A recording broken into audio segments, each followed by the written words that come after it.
नमस्कार, मैं हूं रवि अवस्थी और आप इस वक्त जान लीजिए कि जंग के हालात बहुत ज़्यादा ख़राब हो चुके हैं पूरी दुनिया में।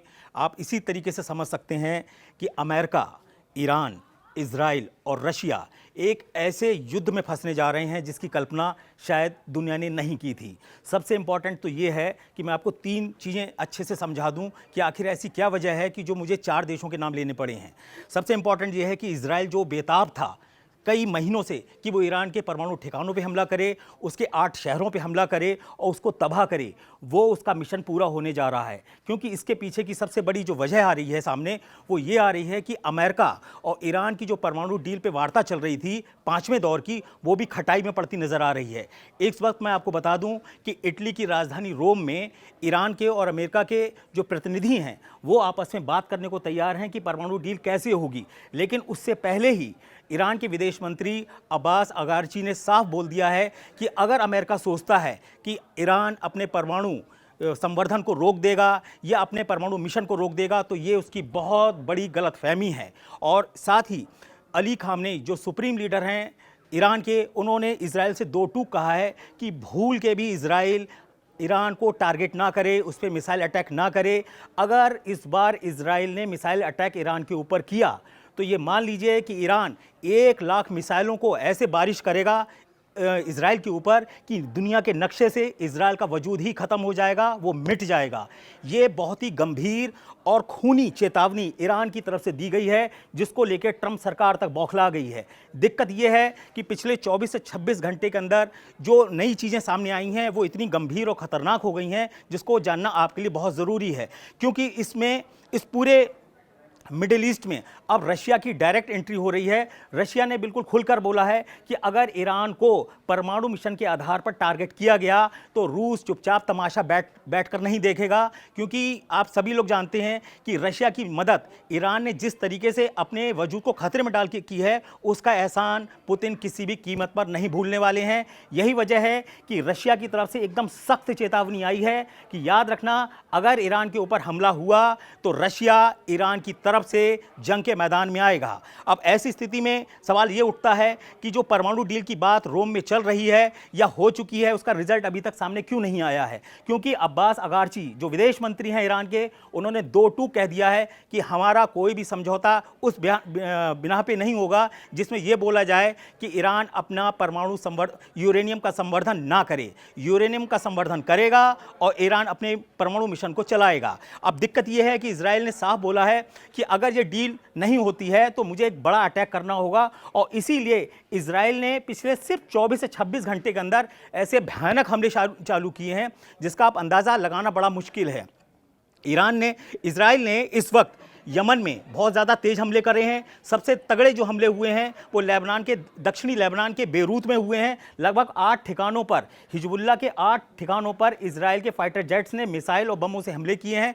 दावा किया जा रहा है आईडीएफ की तरफ से इजराइल की कि भाई हमने इस हमले में हिजबुल्लाह के कम से कम 3 डिपो जो रॉकेट और मिसाइलों से भरे हुए थे उसको उड़ा दिया है। इसके बाद एक रावाडान फोर्स है वहां पर हिजबुल्लाह की, उसका एक कमांडर भी मारे जाने की बात हो रही है।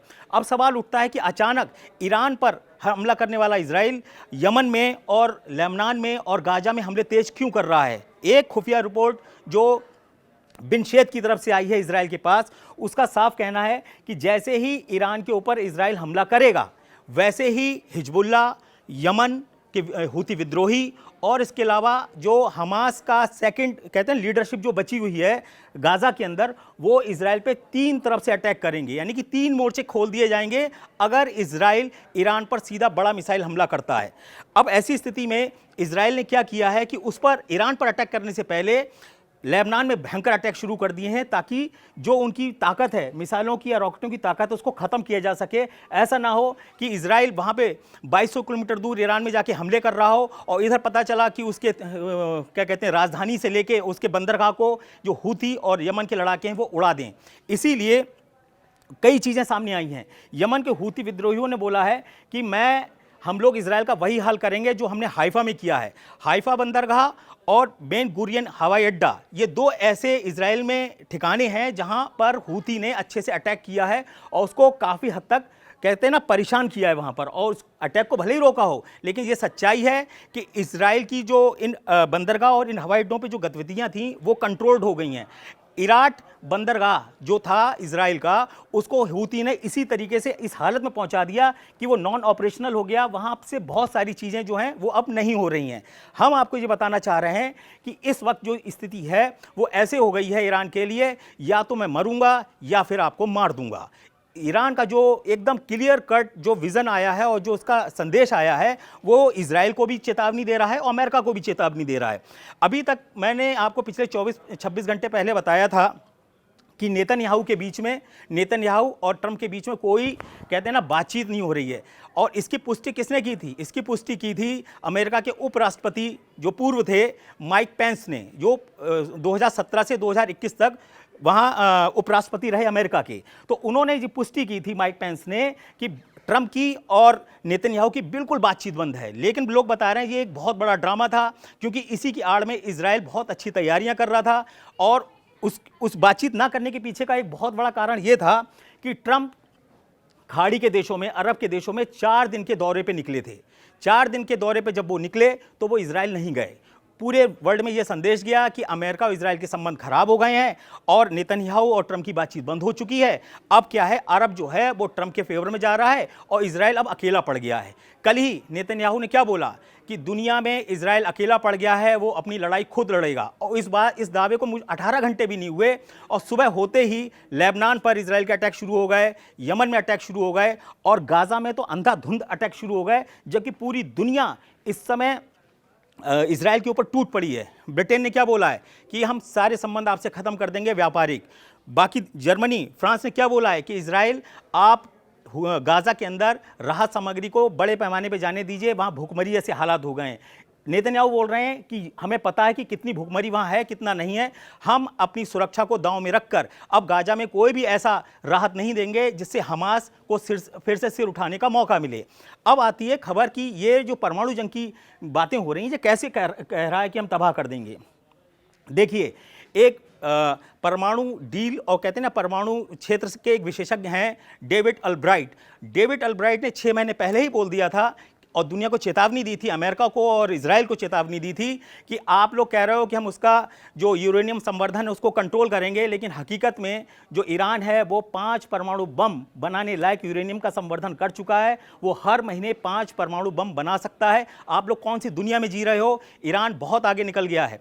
इसीलिए इजराइल चाहता है कि ईरान के 2 परमाणु ठिकाने नातांज और फोर्डो उसको तबाह करना चाहता है। ये दोनों ऐसे परमाणु ठिकाने हैं ईरान के, इसके बारे में आपको जानना बहुत ज़रूरी है। ये 61 से लेकर 80 मीटर गहराई के अंदर मौजूद हैं ये ठिकाने। उसको तबाह करना वास्तव में कहते हैं ना कि एक पूरे पहाड़ को तबाह करने जैसा होगा इजराइल के लिए। और मैंने आपको पहले भी बताया था कि अभी भी GBU-57 बॉम्ब जो है वो इजराइल के पास है ही नहीं, तो वो तबाह कैसे करेगा। इसीलिए ट्रंप ने इशारा किया, जो बातें बोली जा रही हैं अमेरिकन मीडिया में, कि जब तक हमारी परमाणु डील की बात फाइनल नहीं हो जाती है, या तो पास होगी या फेल। अगर पास होगी तो तुमको अटैक नहीं करना है, और अगर फेल होगी तो इजराइल को बोल दिया गया था पहले से कि तुम पूरी ताकत के साथ इनके परमाणु ठिकानों पर हमला करना। और ईरान से लगभग 5000 किलोमीटर दूर डियोगो गार्जिया में जो एक हवाई अड्डा है, नौसैनिक हवाई अड्डा है, अमेरिका का और ब्रिटेन का आपस में उसमें कहते हैं समझौता है उसके ऊपर, वहाँ से B-2 बॉम्ब वर्षक 20 में से 6 वहाँ पहले से मौजूद हैं। और वहाँ पे जितना गोला बारूद GBU-57 जो बॉम्ब थे वो वहाँ पहुँचाए जा चुके हैं। एक अमेरिकी खुफिया रिपोर्टर के दावे के अनुसार पिछले 3 महीने में, सिर्फ 3 महीने के अंदर, जो अमेरिका का C-17 मिलिट्री वाहन है जो लगभग 12 हाथियों के बराबर वजन उठा सकता है, जिसको ग्लोब मास्टर बोलते हैं, C-17 ग्लोब मास्टर, उसकी क्षमता बता दूं, वो वजन इतना ज़्यादा उठा सकता है, लगभग 12 हाथियों को एक बार में उठा के ले जा सकता है। ऐसे विमान से पिछले 3 महीने में 300 से ज़्यादा चक्कर अमेरिका से इजराइल, अमेरिका से डियोगो गार्जिया हवाई उस पे अड्डे पे लगाए गए हैं। क्यों लगाए गए हैं? वहाँ पर बहुत बड़ी तादाद में अमेरिका ने मिसाइलें और बॉम्ब पहुँचा दिए हैं, ताकि इमरजेंसी में जब हमें अटैक करना पड़े ईरान के ऊपर तो हम उसके ऊपर पूरी ताकत के साथ हमला करें, ताकि उसको बचने का मौका ही ना मिले। लेकिन दिक्कत क्या है कि जो रशिया है, वो रशिया ऐसे वक्त में ईरान के साथ खड़ा हो गया है आके कि ट्रंप की सिट्टी पिट्टी जैसी गुम होती नजर आ रही है। ट्रंप अगर किसी से दुनिया में डरते हैं, अगर किसी के सामने अपना सर नहीं उठा पाते हैं, तो वो हैं पुतिन। पुतिन ने ऐसा हालत कर दी है ट्रंप की, क्योंकि वो मिमिया रहे हैं, जैसे कहते हैं नहीं वो बकरी का बच्चा मिमियाता है, ऐसी हालत कर दी है ट्रंप की। आप ऐसे लगा लो कि पुतिन ने यूक्रेन युद्ध में ट्रंप की एक बात नहीं सुनी, वो मिलने तक नहीं आए, वार्ता में ही नहीं गए। लोग कह रहे थे कि जेलेंस्की आएंगे, पुतिन आएंगे। पुतिन अपने कद का बहुत ध्यान रखते हैं, वो कहते हैं मैं छोटे मोटे नेताओं से मिलता नहीं हूं, पहले यूक्रेन में एक ऐसा नेता पैदा करो जो साइन करने लायक हो। उनकी नज़र में जेलेंस्की सिर्फ जोकर है और इससे ज़्यादा कुछ नहीं है। और उन्होंने ट्रंप को बोल दिया तुम कहाँ इस जोकर के चक्कर में लगे पड़े हो, तुम्हारे 500 अरब डॉलर तो मैं खुद ही दे देता जब मैं यूक्रेन पे पूरा कब्जा करूंगा। अब ऐसी परिस्थिति में जो ट्रंप हैं, उन्होंने पुतिन को बहुत समझाने की कोशिश की, डराने की कोशिश की, प्रतिबंध लगाने की कोशिश की। उससे क्या हुआ, जो रशिया था वो पूरी तरीके से नाराज है, उसको ट्रंप से और अमेरिका से विश्वास उठ गया है। इसीलिए अब जो पुतिन हैं, उन्होंने ईरान को बोला कि तुम चिंता मत करो, ये लोग अटैक करके देखें, फिर हम इनको बताते हैं हम इनका क्या हाल करेंगे। इसीलिए जब ईरान ने बोला कि अगर हमारे ऊपर अटैक हुआ तो हम आपको नक्शे से मिटा देंगे, तो उसके पीछे की कई वजह हैं। नंबर एक बात, ईरान को अच्छे से पता है कि उसके पास एटम बम हैं, जबकि वो दुनिया को नहीं बता रहा है। और दूसरी तरफ उसको अच्छे से पता है कि हमने पिछले 4 साल से जो जंग चल रही है उसमें रशिया का, कहते हैं ना, अपने पूरे जो गोला बारूद, मिसाइलें और ड्रोन थे वो भर भर के हमने रशिया पहुंचाए हैं। और इसी वजह से जो रशिया है वो ईरान का बहुत एहसान मान रहा है, और उसने बोला है कि तुम चिंता मत करो, तुम्हारे संग अगर कोई नहीं है तो रशिया तुम्हारे साथ है, ईरान को हर हालत में बचाएंगे। अगर इजराइल अटैक करेगा तो उसका भी जवाब दिया जाएगा, अगर अमेरिका इसके अंदर एंट्री करेगा और गड़बड़ करेगा तो उसका भी जवाब दिया जाएगा। इसीलिए इजराइल एक बड़े अटैक करने से पहले यमन में, लेबनान में और गाजा में अंधाधुंध हमले कर रहा है, ताकि यहां से कम उसके ऊपर हमला ना हो। लेकिन सबसे बड़ी दिक्कत यह है कि रशिया सामने आ चुका है। अब ट्रंप को समझ में नहीं आ रहा है कि अगर हमारी रोम में जो वार्ता चल रही है परमाणु डील को लेकर, अगर वो फेल हो गई तो मैं क्या करूंगा, और मैं कैसे कहूंगा इजराइल से कि तुम इस पर अटैक करो। नेतन्याहू का बिल्कुल मन पक्का बन चुका है, उनको पता है कि अगर मैंने आज अटैक नहीं किया और फोर्डो और नतांज जो ईरान की बड़ी परमाणु फैसिलिटीज़ हैं, बहुत ही आधुनिक हैं, हाईटेक हैं, अगर उसको तबाह नहीं किया तो अगले 2-3 साल के अंदर वास्तव में जो ईरान धमकी दे रहा है कि हम दुनिया के नक्शे से आपको मिटा देंगे, वो हकीकत बन सकता है। क्योंकि ईरान को आपको मैं बता दूं, अगर क्षेत्रफल के हिसाब से देखें, मैंने एक जगह पढ़ा था कि ईरान से 17 गुना बड़ा तो हमारा राजस्थान है। आप अंदाजा लगाइए, 17 गुना बड़ा है हमारा राजस्थान इजराइल से क्षेत्रफल के हिसाब से। तो आप अंदाजा लगाइए कि 2 परमाणु बम या 1 परमाणु बम में इजराइल का हाल क्या होगा। इसीलिए घबराया हुआ है इजराइल कि भाई ऐसा ना हो कि कोई अटैक कर दे और हम कुछ कर ही ना पाएं। इसीलिए अब यहाँ पे एक चीज़ और आ रही है बड़ी इंपॉर्टेंट, जो आपको बताना ज़रूरी है कि रशिया इतनी दूर से उसका साथ कैसे देगा ईरान का। देखिए मैं आपको बता दूं, IL-76 एक परिवहन वाहन है, मिलिट्री एयरक्राफ्ट है रशिया का, जिसने आज से कम 6 से 7 महीने पहले ही कुछ ऐसी टेक्नोलॉजीज़ पहुंचा दी थी ईरान में, जो उसके एयर डिफेंस को ज़बरदस्त तरीके से पुख्ता कर चुकी हैं। इसीलिए वो डंके की चोट पे कह रहा है कि ईरान अपनी मिसाइल सिटी को खोलेगा और 1 लाख मिसाइलों को एक झटके में इजराइल पर दाग देगा। और अगर ऐसा हुआ तो कोई भी आयरन डोम हो, चाहे पैट्रियट मिसाइल हो, चाहे कोई भी हो एरो सिस्टम हो, कोई भी इतने बड़े मिसाइल हमले को रोक नहीं पाएगा। एक चीज़ मैं आपको बता दूं, ईरान ने जब 200 से 300 मिसाइल और ड्रोन से हमला किया था इजराइल में, तो लोगों ने कहा था कि ईरान की मिसाइलें गिरी नहीं, उस जगह नहीं गिरी। देखिए ईरान बहुत दिमाग से चला, उसने सोचा कि अगर मैं जनता को मार दूंगा मिसाइल से तो सारे सेंटीमेंट्स ईरान के खिलाफ हो जाएंगे। इसीलिए उसने अपने वो टारगेट्स इजराइल में चूज़ किए जो या तो मिलिट्री बेस थे या ऐसे इलाके थे जहां से सीधा संदेश जाए इजराइल को, देखो हमारी मिसाइलें तुम्हारे यहाँ तक पहुँच सकती हैं, भले ही हम तुमसे 2200 किलोमीटर दूर क्यों ना बैठे हों। अब ये चीज़ यहाँ पे क्लियर होती है कि अगर ईरान वास्तव पे अगर इजराइल अटैक करेगा तो ईरान के पास क्या चॉइस है। ईरान के पास कोई चॉइस ही नहीं है। उसको पता है कि अगर मेरा ये परमाणु मिशन फेल हो गया और संवर्धन मेरा फेल हो गया तो इजराइल और अमेरिका उसको, कहते हैं ना, कचूमर निकाल देंगे ईरान का, वो छोड़ेंगे नहीं। वो देख रहा है, ईरान देख रहा है कि गाजा का हाल क्या हुआ, ईरान देख रहा है कि लेबनान का क्या हाल हुआ। पूरी टॉप लीडरशिप, गाजा में हमास की पूरी टॉप लीडरशिप साफ हो चुकी है, लेबनान से हिजबुल्लाह की पूरी टॉप लीडरशिप, चाहे वो नसरल्ला हो चाहे इधर हानिया हो, सब के सब मारे जा चुके हैं। जो सेकंड लीडरशिप है वो जो है वो तेजी से अब आगे बढ़ने की कोशिश कर रही है। इसीलिए इजराइल घबराया हुआ है कि वो करे तो करे क्या। अब आता है कि रशिया इसमें क्या करेगा। रशिया ने इस्कंदर मिसाइलें, आप सुनते रहिएगा, रशिया ने इस्कंदर मिसाइलें क्या ईरान पहुंचा दी हैं, ऐसी खबरें आ रही हैं। क्या रशिया ने कुछ ऐसी मिसाइलें पहुंचा दी हैं जो परमाणु हमला करने में सक्षम है? ऐसी भी खबरें हैं। ये सब खुफिया खबरें जो हैं वो अंदर खाने अमेरिका और इजराइल तक पहुंच रही हैं। अब वो अच्छे से जानते हैं कि ईरान अपना कैसा मन बना चुका है। वरना एक बात बताइए, 4 दौर की वार्ता परमाणु डील पर ईरान और अमेरिका की हो चुकी है और सबकी सब फेल, 5वीं चल रही है। 5वीं डील से, वार्ता से पहले ही अगर विदेश मंत्री अब्बास अगारची जो ईरान के हैं वो ये कह दें कि देखिए सब बातें मान लेंगे लेकिन याद रखना है ईरान यूरेनियम का संवर्धन करेगा, इसको वो बंद नहीं करेगा, चाहे जो मनाए वो कर लो।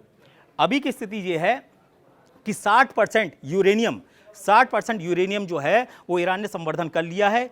30 गुना उसकी क्षमताएं बढ़ गई हैं, 3 से 4 गुना वो एटम बम अब बना सकता है। ऐसी स्थिति में अब ये तय है कि अगर इजराइल ईरान पर हमला करेगा तो वो निश्चित रूप से मारा जाएगा और इसकी ऐसी लड़ाई होगी जिसे रोक नहीं पाएंगे। और रशिया अगर इसमें कूद गया तो आप ये मान के चलिए ये एक वर्ल्ड वॉर 3 का एक बहुत बड़ा कैनवस होगा जिसमें मिडिल ईस्ट में खून की ऐसी नदियां बहेंगी जिसे रोक पाना संभव नहीं है। मैं आपको बताऊं, अगले 24 से 26 घंटे के अंदर जैसे ये 5वीं दौर की वार्ता खत्म होगी उसके बाद बहुत सी चीज़ें क्लियर हो जाएंगी कि अब उसके ऊपर हमला कैसा होगा ईरान पर और उसका जवाब कैसे देंगे। धन्यवाद।